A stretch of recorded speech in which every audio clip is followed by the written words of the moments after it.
आज हम चर्चा करेंगे हरियाणा की राजनीतिक राजधानी जींद के बारे में।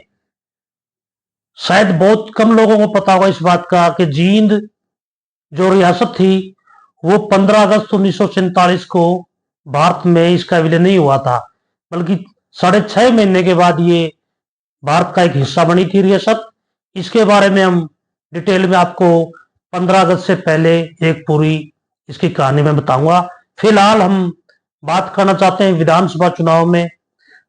विधानसभा क्षेत्र जींद से जो उम्मीदवार चुनाव लड़ने के इच्छुक हैं और जो हमारा सर्वे हुआ है उसके अनुसार कांग्रेस की जो एक बहुत लंबी लिस्ट है, कांग्रेस के टिकट लेने वालों की संख्या बहुत ज्यादा है और बीजेपी के बहुत कम इच्छुक हैं टिकट लेने के उम्मीदवार।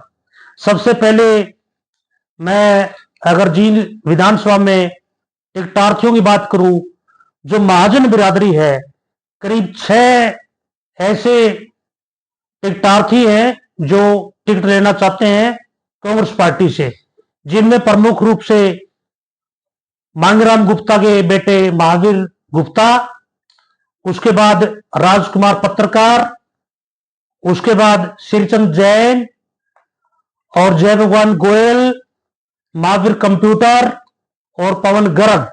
ये 6 लोग महाजन बिरादरी से हैं जो कि कांग्रेस पार्टी से टिकट लेने के इच्छुक हैं। इनमें से महावीर गुप्ता, महावीर कंप्यूटर, पवन गर्ग, ये सभी भूपेंद्र हुड्डा के नजदीकी हैं, जबकि जय भगवान गोयल चौधरी बीरेंद्र सिंह खेमे से अपनी गिनती करवाते हैं और ये टिकट लेने के प्रबल दावेदार हैं। यदि किसी महाजन को यहां से टिकट मिलती है, इन्हीं में से एक को मिलेगी। जाट बिरादरी से कांग्रेस पार्टी से टिकट लेने वाले लोगों में प्रमुख रूप से जो हमें सूचना मिलती है, हमारी जानकारी है, उसमें प्रदीप गिल, बलजीत रेड्डू, प्रमोद सहवाग और सुरेश गोयत, ये प्रमुख दावेदार हैं। और ब्राह्मण कम्युनिटी से अगर हम बात करें तो उसमें रघुवीर भारद्वाज और विनोद आश्री का नाम चर्चा में है। उसके बाद पंजाबी समुदाय से अगर हम बात करें तो केवल एक नाम है, राजू लखीना, और सैनी समुदाय से भी एकमात्र नाम है कांग्रेस पार्टी से टिकट लेने के लिए, उनका नाम है प्रोफेसर रमेश सैनी। इसमें बाकी जो पार्टियां हैं, इनेलो, जेजेपी और बसपा और अन्य जो पार्टियां हैं, उनकी अभी तक कोई विशेष चर्चा क्षेत्र में नहीं है। देखने वाली बात होगी बसपा और इनेलो का जो समझौता हुआ है वो किसके खाते में ये सीट आती है और कौन चुनाव में आता है इस चुनाव लड़ने के लिए।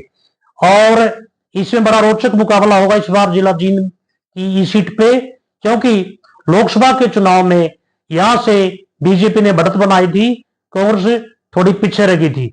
आने वाला जो विधानसभा का चुनाव है उसमें मुद्दे अलग होते हैं। विधानसभा का चुनाव लड़ने के तौर तरीके अलग होते हैं, कैंडिडेट अलग होते हैं। स्थानीय मुद्दों पर चुनाव लड़ा जाएगा और बड़ी रोचक यहां पे मुकाबला होगा। कांग्रेस पार्टी अगर सही ईमानदारी से सही आदमी को टिकट देती है तो कांग्रेस भी जीत सकती है, और बीजेपी अगर ईमानदारी से चुनाव लड़ेगी, एक होकर के चुनाव लड़ेगी, वो भी जीत सकती है। ये लोगों के हाथ में है, ये किसी के हाथ में नहीं है। मैं इतना ही कहूंगा, अगली एक विधानसभा सीट के बारे में अगली पोस्ट पर आपसे चर्चा करेंगे। धन्यवाद।